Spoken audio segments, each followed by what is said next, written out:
Welcome, everyone, back to another edition of the SERMAPod. This is the podcast for the Sports and Entertainment Risk Management Alliance. I am the founder and CEO of SERMA, Rich Lenkov. I'm also the host of the SERMAPod. Shohei Ohtani, Jonte Porter, all in the news lately, dealing with gambling in the area of sports. We're very privileged to have the authority on this issue, Professor Emeritus from Whittier College, I. Nelson Rose, who literally wrote the book on gambling law. Professor, thank you so much for joining us on the SERMAPod. Well, thank you for inviting me. So you've been at this for 45 years. You are one of the world's leading authorities on gaming law. Talk to us about what kind of legal jeopardy Shohei Ohtani is in, possibly, even though we know that he is not a suspect in this investigation yet. He's being investigated by Major League Baseball, but he himself called himself a victim. But what kind of legal peril might he face? Well, of course, the stories keep changing, at least from the translator. The first story was that it was the translator who was making the bets, and Ohtani was paying off his gambling bets. And this is from the translator. And that was not good for Ohtani.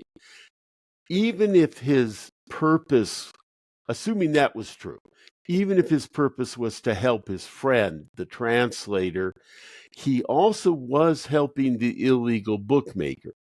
And if you're helping an illegal bookmaker, that makes you an accomplice. You're an aider and abetter. And that means you're actually would be guilty of illegal bookmaking. Plus, there's a couple other crimes that are possible. There's conspiracy, there's the Federal Illegal Gambling Businesses Act that says if 5 or more people are involved in a business that violates state gambling laws, which are usually just misdemeanors, 5 or more people doing $2,000 in business in any one day, that's a federal felony. Now, the latest story is that he was a victim, that he didn't even know that he had lost $4.5 million, $16 million, which I would have noticed from my checking account. But if you're making, $70 million a year, I mean, it's possible. In fact, there was a good story in the Los Angeles Times where they actually listed all of the celebrities, both like movie and sports, who have been ripped off by their business managers. And there's a lot because, he's concentrating on baseball. So it's very possible that he was just a victim. Then as long as he's not involved in, first of all, there's betting on sports, there's betting on baseball, and then there's betting with an illegal bookie. And any of those would get him in trouble with the leagues. That's not going to the extreme of actually changing your performance during a game, which seems to be the latest with, other sports figures. If he's purely a victim, he's a victim, and he probably won't even be able to get the money back because it's just gone. So lots of breakdown there, Professor. You said that he was his interpreter was involved with an illegal bookie. Why is there still gambling going on with illegal bookies in this age of legal gambling? We know that the Supreme Court, made gambling legal on sports, but yet some states you still not bet on. So why is California a state where you have to engage in dealing with illegal bookmaking? Well, gambling is a state issue. And I was actually involved in that case at the U.S. Supreme Court. I worked with the state senator who wrote the law in New Jersey that won. So they got rid of the federal prohibition on states, not on people, but on states legalizing gambling. There's still the Wire Act. If you're a bookie, you still could be violating federal law. But the state law, almost all of them now, of course, allow sports betting. The big states, still don't. California and Texas. And it's political. They can't figure out how to make the money. Who's going to get the money if sports betting is legalized in California? Is it going to be the very politically powerful casino gambling tribes? Is it going to be California has card rooms that are still influential. And then, of course, there's the big internet operators like DraftKings and FanDuel. They'd like to get the money. And so to show you the size of the potential market, California has a population greater than Canada. If gambling is legalized in California, it'll instantly be a multi-billion-dollar business. So there were initiatives 2 years ago, and the tribe spent $300 million, $350 million. The big internet operators spent over $100 million. And all they spent their money on was to fight each other. So the voters just said a pox on both your houses and voted it down. Now they're fighting in the state legislature.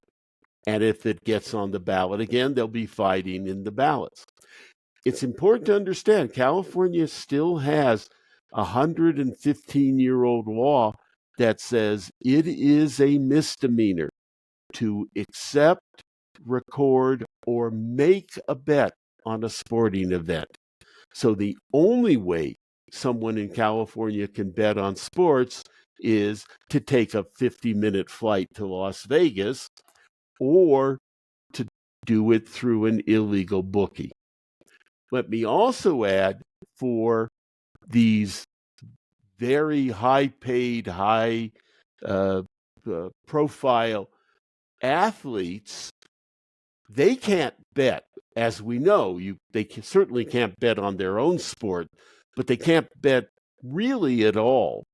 And so when an athlete wants to bet on sports, they go through a friend. And the friend often uses an illegal bookie. Because if you're making big bets with a legal sports book, the leagues are looking at that and they'll track it back. So even in the states where gambling is legal on sports, athletes are betting through their friends with illegal bookies. So, again, a lot to unpack there. Really interesting analysis. So, just so we're clear, you cannot bet on your own sport as a Major League Baseball player or really in any sport, correct? Yeah, every league has different rules, right? So, like, betting on any sports is bad. Betting on your own sport is really bad. But worse than that is betting with an illegal sports book. I was going to say that's the worst, is betting with a bookie. But now we know betting on your own performance in the game and influencing the game, we're talking lifetime suspension. Obviously, you can't bet on your own team, your own performance. And this is going to get worse and worse because sports betting is becoming like a slot machine. Now there are not just, you bet $11 to win 10 on whether the team will beat the spread. Now we're going to bet on what's going to happen on the next play, or will player A have more yards rushing than player B? Or if you can bet on literally the next play or the performance of a single athlete, you're going to find more and more temptations for athletes to change their performance in a game. I used to think, by the way, that athletes like in the NFL or a guy who's making $70 million playing for the Dodgers can't be bribed. I mean, they're making too much money. I think the problem is these are guys who live their lives around sports. That's all they do. And so they begin to think they know more than anyone else. Now, I'm not saying Ohtani did this, but we know there are professional athletes who are gambling. And they believe they know what team is going to win. And so, but they can't bet on it. So they find a friend and they say, go through. And I'm making so much money. I want you to bet $50,000. You bet $50,000 on a game with a legal sports book, the league will find out, even if it's done through a friend. So the friend will go to an illegal bookie and bet the $50,000. The thing that was amazing to me about the Ohtani translator case was the volume of bets, hundreds of millions of dollars that he was betting. The other thing was he lost. He was a loser. I didn't even understand.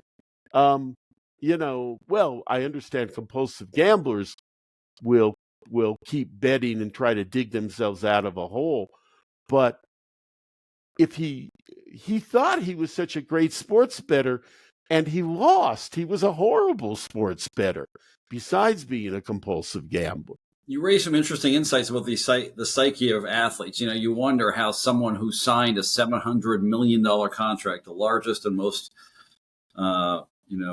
financially lucrative in any sport in any history, would be involved in gambling. But I think you raise an interesting point that you almost think that you're untouchable, number one, and because that's all you do, and because you have this inside information, it's very tempting to use that information to gain profit. And athletes are no different than anyone else. When you look at the value of gambling overall, I mean, it's in the billions, right? There's a reason why it's so popular, because baseball players, just like human beings, are very tempted by it. So right. Interesting insight. That brings us, if we can, talk about the Jonte Porter situation. That is a case in the NBA where the now former power forward for the Raptors actually got a lifetime ban because he was doing exactly what you said, which was using information, inside information, to provide to a third party to bet on games. Yeah, go ahead. Well, I was going to say, and I think Pete Rose is another example of kind of the arrogance. By the way, Pete Rose is no relation to me, but he really thought that he knew. And one thing to remember about this, when you get close to an illegal bookmaker, if you're making a lot of bets, you're giving them inside information. If you're an athlete, even if you don't bet, that tells the bookie, hey, I think this might, if you're betting on your own team, which is what Pete Rose said he did, if he didn't bet one day, that would be like saying, hey, I don't think my team's going to win. But in fact, they actually give real information. They say, I'm sick. I'm not going to be playing at my top today. Or I know that another teammate has a sprained ankle and nobody else knows about it.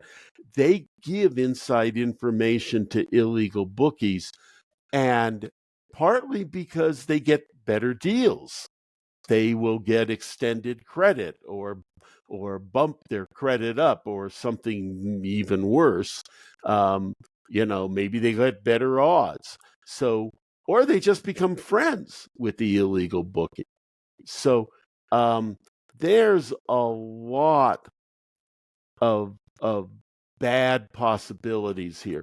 The one you mentioned is the worst. I mean, if a member of a team for any sports can bet on himself, including that he won't do that well in the next game, and then he doesn't. In fact, he quit after just a few minutes of playing so that he would win his own bet. I mean, it's as horrible as you can imagine, except I'm going to make it a little more horrible. Sports are very important to children, and we want our kids to be rooting for their team. We don't want them to be rooting for their team to beat the spread.